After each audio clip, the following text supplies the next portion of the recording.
Bom, gente, nós iremos falar sobre, né, o período jesuítico. Vou fazer aqui um breve resumo.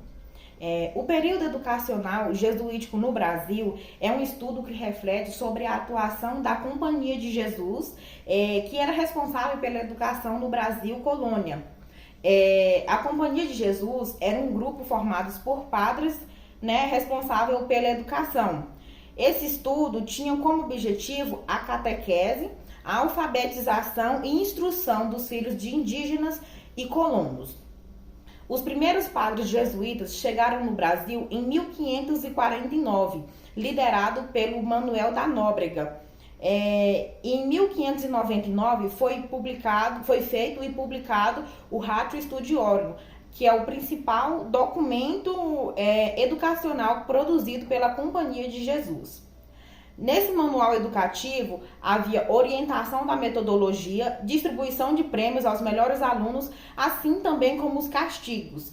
Ele foi usado por mais de 2 séculos em colégios e missões. A história da educação do Brasil teve início com a vinda dos padres jesuítas, como eu já disse anteriormente. Eles chegaram no Brasil no século XVI, que foi quando iniciou uma fase muito importante para a história. Os padres da Companhia de Jesus foram responsáveis pela criação da primeira rede de ensino do país.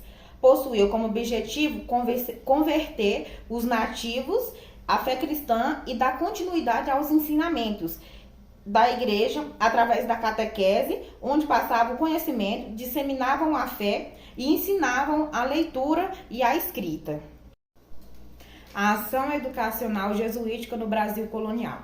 Durante essa ação educacional, a igreja dominava através do batismo para a salvação da alma, o casamento para a decisão de patrimônios e pelos sacramentos, e também dominava através do ensino limitando a fé e definindo crenças. Naquela época, os jesuítas organizaram uma rede de ensino que dava continuidade ao ensino da língua portuguesa, o que contribuiu para a consolidação da língua e a homogeneidade da mesma em todo o território nacional. E agora as meninas vão dar continuidade. A Companhia de Jesus foi criada por Inácio de Loyola, que teve como meta espalhar o cristianismo pelo mundo. Nessa época, os padres eram preparados para as missões, só que os padres eles tinham grandes preocupações com o uso de costume dos gentios, que iam ser catequizados e que também faziam parte da língua nativa. O trabalho do jesuíta não facilitou só ele, mas também os trabalhos dos indígenas de norte a sul da colônia. Os jesuítas, eles criaram regras, estabeleceram regras. Com essas regras, eles conseguiram frear a sociedade portuguesa colonial. Naquela época, teve o ensino jesuítico, que teve início ao período colonial brasileiro. E as escolas eram criadas pelos padres jesuíticos. E nelas tinha 4 objetivos. O primeiro era o português para o Brasil. O segundo era o projeto de ensino jesuíticos, o terceiro era a estrutura social brasileira e o quarto era a importância do homem naquela época. Com a chegada dos portugueses, os portugueses e os jesuítas foram muito importantes nessa formação social e na produção dessa sociedade que estava sendo formada naquela época. Os jesuítas e o seu projeto educacional. Os jesuítas, eles tinham como objetivo catequizar os nativos que viviam aqui na colônia Brasil, ou seja, os índios. E para catequizar esses índios, eles teriam que ensinar a língua portuguesa para assim eles terem acesso à leitura da Bíblia. Como eles acharam muito dificultoso ensinar essa língua portuguesa para os índios, então eles resolveram aprender a língua dos nativos, a língua tupi-guarani. Eles tinham uma forte influência na sociedade, principalmente na sociedade burguesa. E eles tinham como ensinamento a verdade absoluta, eles buscavam a perfeição através da palavra de Deus.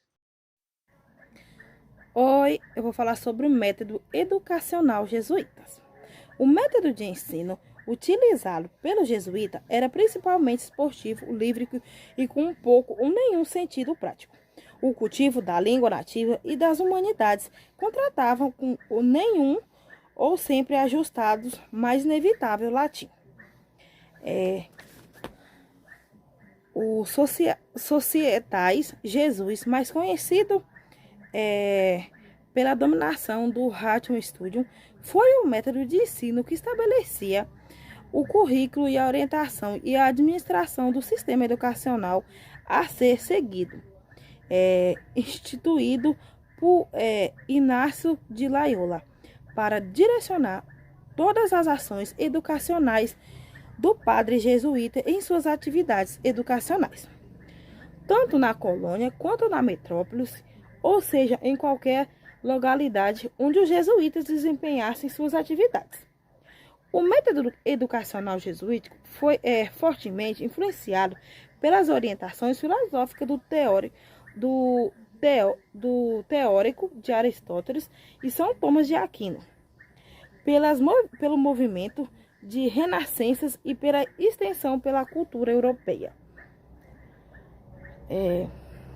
Apresentava como peculiaridade a centralização e o autorismo da metodologia e a orientação universalista e a formação humana e literária, a utilização da música.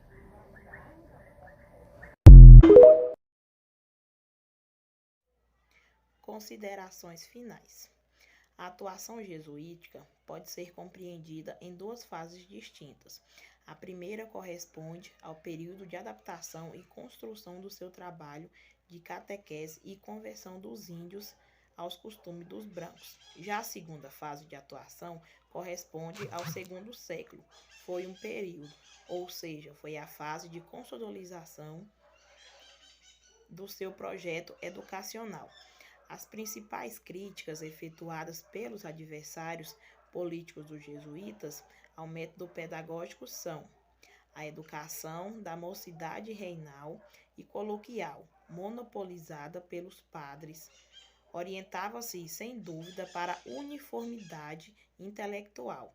Os quadros de seu ensino, dogmático e abstrato, não apresentavam plasticidade para se ajustarem às necessidades novas. Os métodos autoriais e conservadores até a rotina, e além de não incluir o ensino de ciências, esse plano de estudos excessivamente literários e retóricos não abria lugar para as línguas modernas, conservando nas elites uma tal ignorância sobre essas línguas que de maravilha se encontravam. Na colônia, um brasileiro que soubesse francês. Azevedo, 1979, página 48.